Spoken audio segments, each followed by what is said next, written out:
Welcome back to On the Horizon podcast, hosted by Jessie Sage and Melrose Michaels. First, thank you so much for becoming a premium subscriber and supporting our podcast. This is getting you extra exclusive, unheard, and unseen footage from each interview that we have on the horizon. Nikki Night is a cam coach who helps models develop their shows, marketing, and on-camera presence so that they can make more money. As a website builder, she creates beautiful spaces that models can call their home. Well, because that's the thing is that I think is interesting is like, it's not a conventional job. We have to run our own little businesses. And when you are your own boss and you run your own business, that sounds glamorous, except that means that you do every single all job. the time. Yeah. It's probably the least glamorous of the glamours because no one sees how hard it is. The most, I think, I hate this saying, but success is not sexy. Success doesn't look sexy. It's sexy on the outside and it like we'll all do anything for it, but it is not sexy. It's that daily grind. It's that daily thing. And I think what's also so cool about sex work, and this is why I truly love being in this industry, I know I'm never leaving, is because we have to wear so many different hats. We have to have so many different loopholes. So you end up learning these weird little tricks, these creative problem solving skills, because you can't post here. You can't use Facebook. You want to do this. Email marketing. What do you have to do with that bullshit? All the, excuse my language, all these different things, ways to get at your fans, communicate. You're still using e-commerce sales funnels. All of those stupid things 100% still apply. And you're doing it with that extra creative flair. And I think that's what's so neat because you have to be creative because we don't get the easy way around. We don't get to just promote on wherever or this or that. Could you imagine if I could just take out a Facebook ad in like lingerie and just let that hit all my target audience? You imagine what life would look like? Like, give me that kind of marketing ability and watch what the fuck we can do. I mean, I would be your friend on Facebook today. I would start today. I'm like, I'm following Melrose Michaels on Facebook. I don't know about y'all. It's amazing. I think that because like any kind of entrepreneur, I feel like you get these creative problem solving skills and like you're always looking for where you can hack attention and where you can find something and make it your own. But then when you have the added layer of a sex worker, it's like, oh, but you're not allowed here. You don't get access to this space. So then it's like this extra added, obstacle to overcome that you really have to get creative and get, work outside the box and the boundaries given to you because we don't have access to most of these spaces. Absolutely. I think it's a shame that we can't do what we want, but I also think that it is kind of cool because sometimes the creative things that people come up with are just phenomenal and I'm here for it. The first time I saw someone write link in their bio as their location, I was like, oof, that is a hack. Like, go you. I like that a lot. Yes. I like that a lot. Everything, all that stuff. The first time I saw someone blew my mind. They sold their Snapchat way back in the day, before there was anything. It was only camming and Snapchat. That was it. Someone sold their Snapchat as a video. So they took a screen video of their Snap code and then sold their Snapchat as a video. So you could buy the video and join their Snapchat for life. Oh, I thought that was life genius. Hack. Yeah. I thought that was genius. The first ridiculous creative stuff that people come up with. I just love. I just love. Yeah, necessity, they say, is the mother of invention, right? So if we can't just advertise in the way that everybody else does, you have to think of cool things to do. Yeah. I'm wondering, so is there anything else in terms of like business marketing, entrepreneurship that you could take from sex work in mainstream that comes to mind before we wrap this up? I would say understand that your channels and your voice are very, very powerful. Models, take something from mainstream on this one. Don't diss your fans online. Don't talk bad about them online. Don't talk about a bad night. No one cares. I used to work in it. That's such good advice. I see that so much. And it's intimidating too. It is super intimidating. We are cyber sex stars. Like you are legit in the eyes of someone sitting at home or on their phone. You are a cyber celebrity. Yeah. I remember before I was a cam model thinking, how do these people even know how to get into this? Where do they even go? Who do they even apply to? So you right there already are mysterious that you've come across this path, right? So if they're idiots, just lean into it. Be like, sure, bud, like you can troll them back, but just don't be mean to them because they're never going to come back. Yeah. No, that's great. Yeah. And it also makes, I think, people like scared to approach. Big time. Yeah. Yeah. But, and I understand people's like desire to vent. And I can't lie. Like I have done that before, but I stopped doing that because I started to think about like, who is this serving? It's just serving to like rile up other sex workers and to alienate our fan base. And do we want to be like use our business accounts to alienate our fan base? Yeah. And also your subconscious mind doesn't really know the difference between a thought, and like you're imagining something and an actual thing. So that's how negativity really grows. Because when you think negative thoughts, your subconscious mind doesn't know this isn't really happening. Consciously, you know it's fake, but your subconscious doesn't. And then those thoughts, they kind of worm in and worm down. And next thing you know, you're a grouchy sex worker. Yeah, no, that's so true. I've been recently like on a kind of positivity kick. And the reason for the positivity kick is because Laura Savage, who's also like a coach for the full service space, she was talking about the fact that like if we just put a moratorium on like complaining about clients, you also like open up a bunch of space in your brain because you're not like, you know, they come and they say a shitty thing to you online and you just brush it off and move on because it's taking away from your business. It's taking away from, like, if you spent all the time that you do complaining about clients advertising and like putting like watching your shows, if you do shows or doing all of that stuff, putting that energy instead of into like shitty clients that aren't going to convert to anything into like your business that will convert. Yeah. Was it Laura that said that you can have drama or you can have a business, but you can't have both? Something like that. Yeah. I mean, you can have like fake drama. I would have fake drama with models all the time, but it was mostly about marriage proposals. I don't know. I was just trying to bang all of them online and just dumb crap. But you said something interesting, Jessie. I just want to, if there's one other thing that I would recommend would be get better at your advertising. I know a lot of models don't want to be annoying. Yeah. So they don't advertise and because they feel like, oh my God, I've gotten all these people. I don't want to annoy them away with all these ads. I don't want to spam them.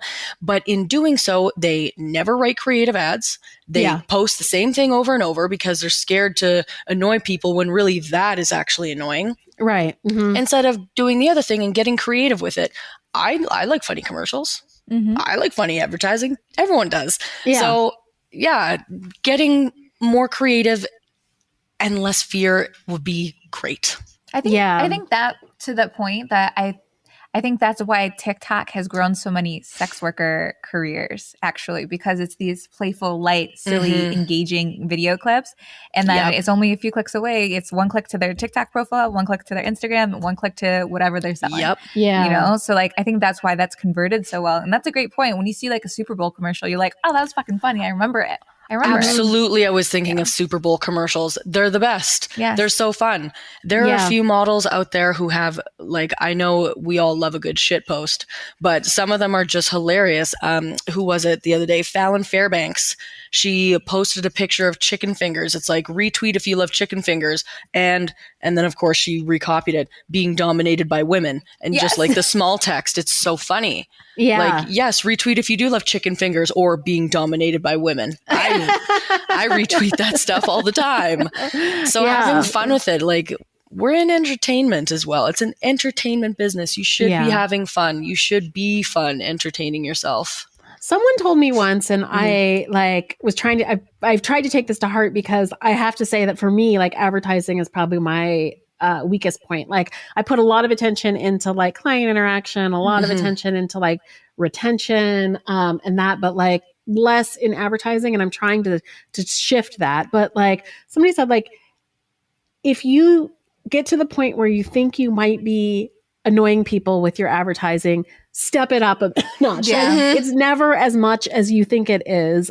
Because like we're also being sorted algorithmically. So like people aren't seeing, I say something about an episode that came out one time, like a very small percentage of the people that like are following me will see that. I need to put it up like 15 times before like Yeah, you need to say it with a GIF, you need to say it with a picture, with a video, and then just text all those ones, because they serve them, all those different types of media, they serve it to different members of your followers, depending on what they engage with.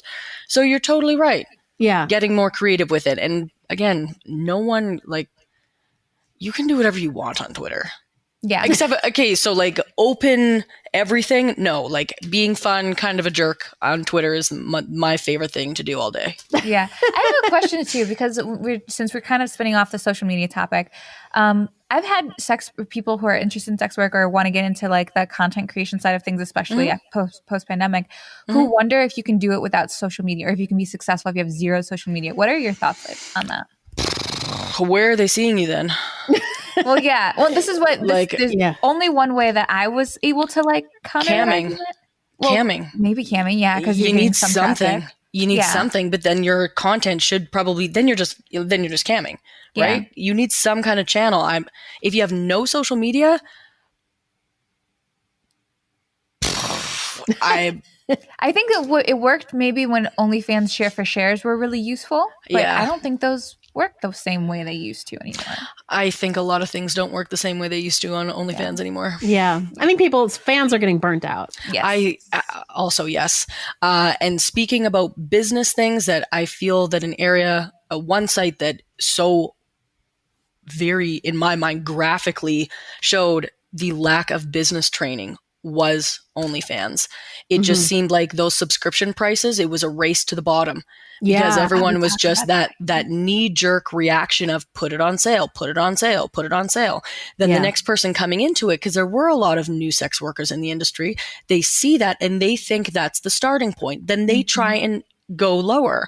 So I will always love OnlyFans. It did feel like a race to the bottom. It was a race to the bottom, and because it also got a lot of new viewers and a whole new audience, now they think that that's the norm. Yeah. So, which is weird. Which, again, OnlyFans did a lot of great things, but this is one of the biggest reasons I don't fully believe in having mainstream and pornography together. Only because the price point needs to be so different. Yeah, I totally agree with that.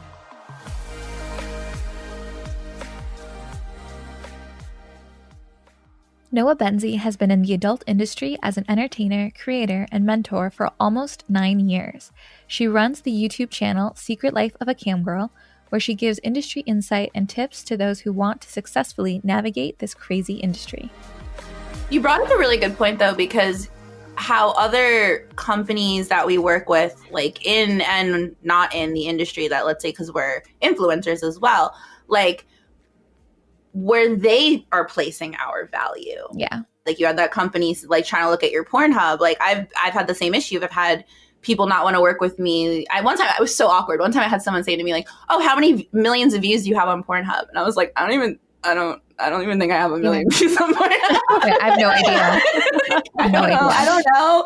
I think I literally answered like, I don't know. And they looked at me like I was crazy. And then like, I was like, and then I said something like, I don't know, maybe 500,000. Like, I'm not sure. And then they were like, and they ended up not working with me because they thought I was like less than because of it. But again, no, like, hello, like, look at what I pull on OnlyFans, or look at like my following elsewhere. Like that's another really important thing. But that's why we shouldn't gatekeep, and we should keep talking to each other. And so when we do have these contracts that come up to us, we have people we can talk to, and you know what I mean? I also think that like in my experience, I also have found that like those metrics don't actually like often don't translate. They don't translate. Because that's a great like point. People can have like enormous following by number, but they're like a lot of shallow followings, like, and then people who have like much smaller accounts and far fewer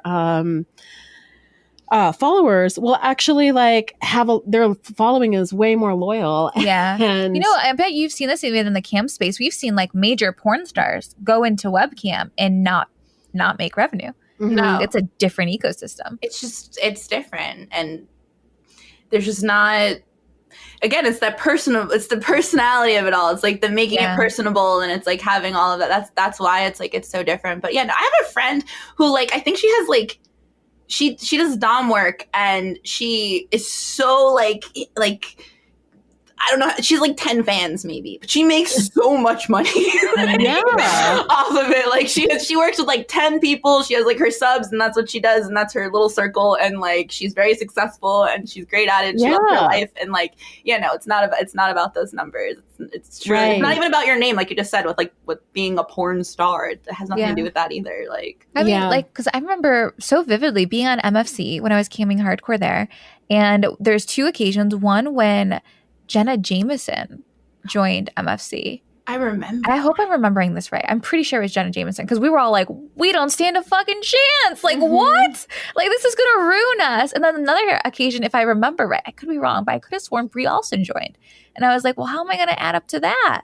Like, they're like in my niche. They're like literally in my lane, like cis straight, or not straight, but white women and whatever. Yeah. So I'm like, oh man, like I'm done for, but it didn't impact anything. Like they were up higher because of, fan base, but like in terms of revenue, it was pretty compatible. Like, okay. So it didn't translate. Cam takes a lot more than just looks. I've seen a lot of, I don't know. That's a different beast. Cam. But that's a good point too, because think of all of the celebrities that have like tried it, and then like it's interesting when celebs come into our space too, because it kind of changes the dynamic, and it also puts the platforms through the motions. Like, what's gonna happen now, or like, because even I know OnlyFans makes the claim like the Bella Thorne thing didn't impact how they capped tipping, but it absolutely did because of all the chargebacks. Like you can't dismiss that. That's not. We all know that seems totally disingenuous. I would agree. So like the way that people can impact a platform, especially people with significant followings, it's interesting as well, because that happens in outside and regular business too. It's a great takeaway as well. A celeb comes in and takes a brand deal or kneels on a football field and maybe gets disowned from a brand. Like all of those things are at play with our industry the same. So it's fascinating. That's why like these conversations and podcasts like these are so important, because there is so much crossover with like business for the most part. Like, I mean, I guess not as much with like the regular like 9 to 5, but like if you're somebody that's like in any other industry, like music or whatever, you know what I mean? Like, there's just so much crossover with like how things work and how numbers work and what it's like to have celebrities enter and not enter. Like, there's just so much that I feel like if we were to talk about it more and like come together more, again, we would have that representation and backing that we really like need, because we're kind of all in the same. We just sell different things. Yes.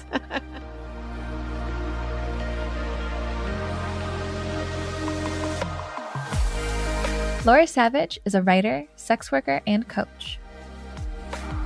What in terms of like, in respect to the skills and tools you use as a sex worker in business, if they're like, obviously a lot of these things transfer into the real world, but if there was like 3 specific skills coming out of sex work that anyone could use anywhere, or that you could encourage, like if someone took your course, they could still walk away with these 3 skills and put them into play.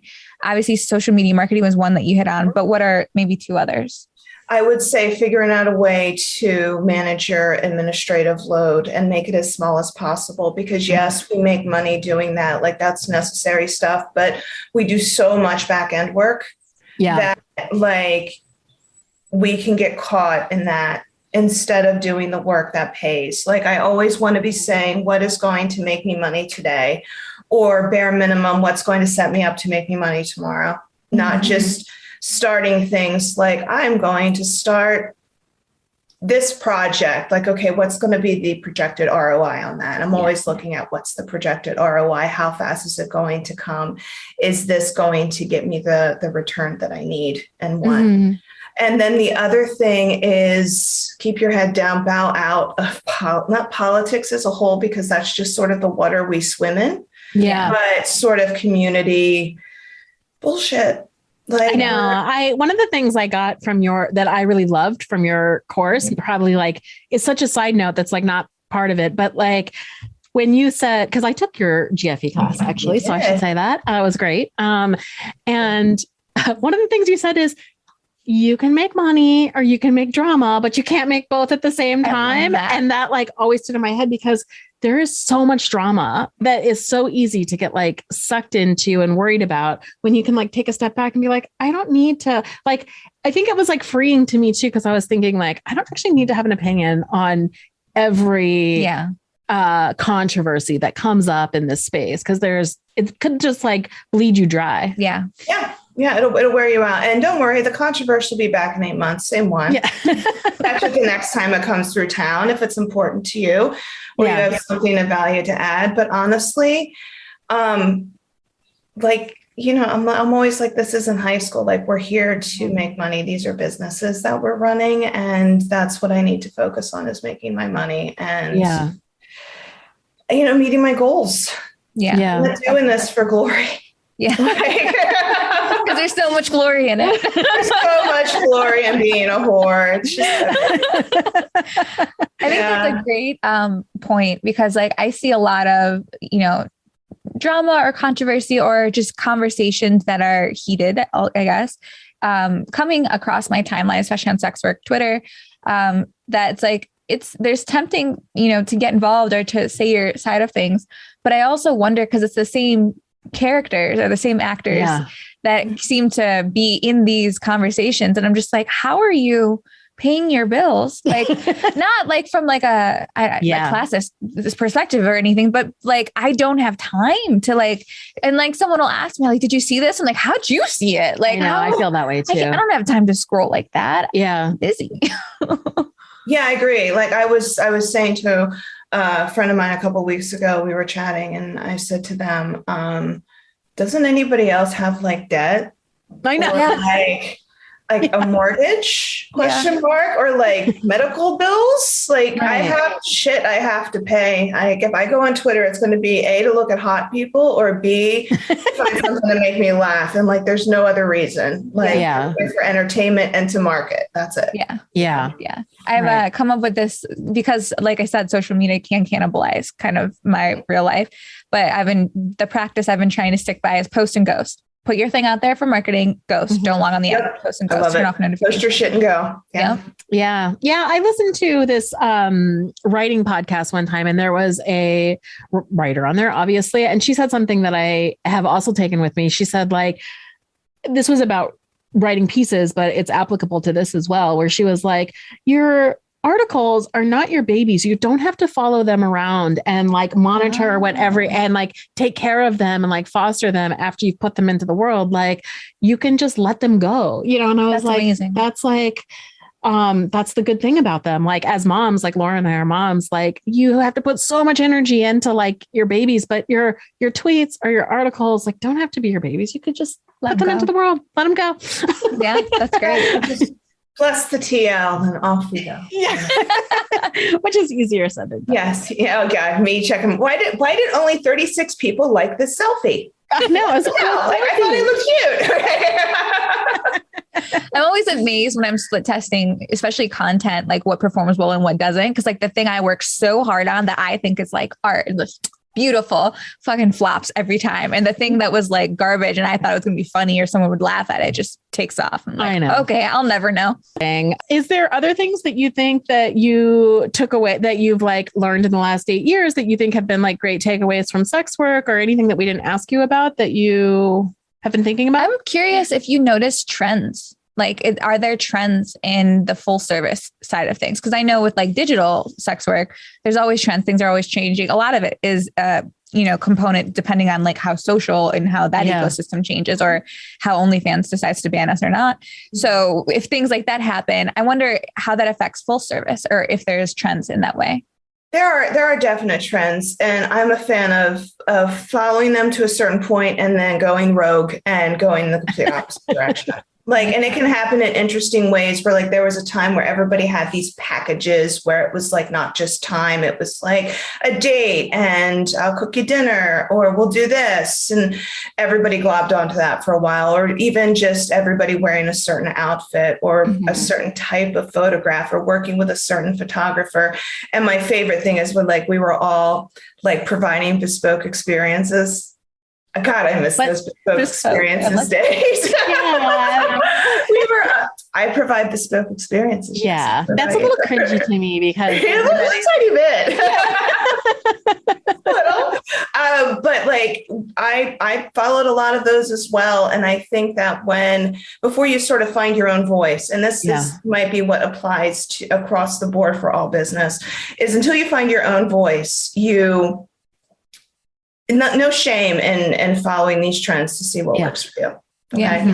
But once you can figure out what your unique point of view is, just make your own. And then you'll see people 6 weeks after you do that, copying what you do. And then we go off to something else. And I think that is good advice in any business, content creation, what have you.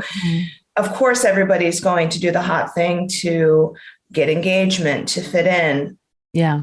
But you don't need to stay there once you figure out exactly what it is your USP is and your unique selling proposition, and like coming from that place, knowing what it is that you provide to the marketplace. That's interesting. And it's when you brought up USP, it triggered a thought in my head too. Do you keep any or do you advise that people in full service or that take your courses have like KPIs? Like, do you measure? I don't know what you guys are talking about. Key performance indicators. Like, do you have like They didn't teach me that in school. Didn't teach me that in school either. Key performance indicators, like ways to evaluate how things are going. Does that transfer over? I mean, I tell people to look and see how booked their calendar is. I think that's the biggest KPI for full service workers. Are you booked as much as you want to be? Are you meeting your financial goals? Because if one of those things or both of those things isn't true, you're going to have to reevaluate your data to see what needs to change. So as far as KPI, I would say that's the biggest tell for a full service sex worker.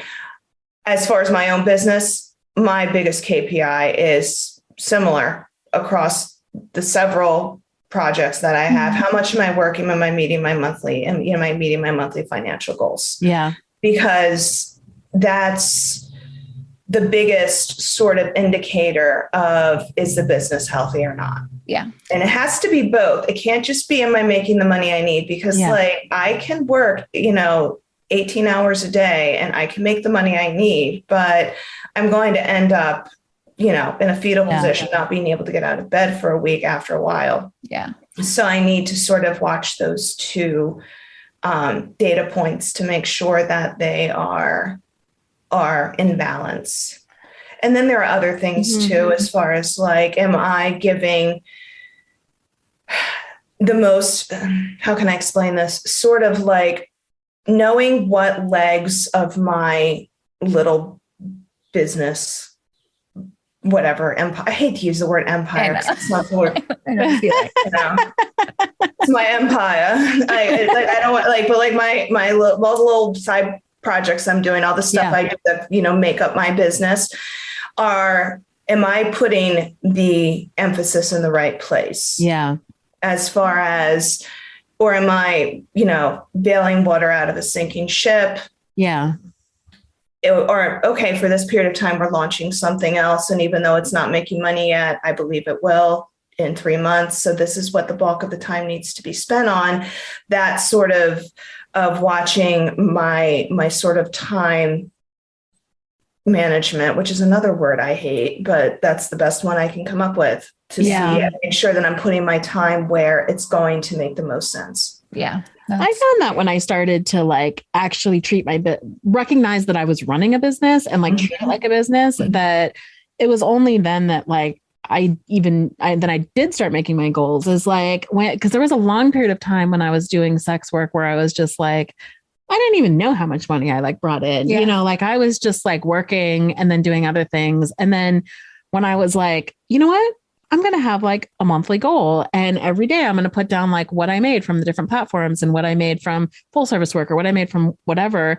Then suddenly I was like, I could know like, oh, I'm a little behind. I need to like get going. So, but I had to like actually like think about it like that, have concrete goals, measure whether I was making those concrete goals. And then like I started to make a lot more money, but I think I started to make more money because I was like conscious of that instead of just like throwing stuff out into the universe and seeing like what works. Yeah.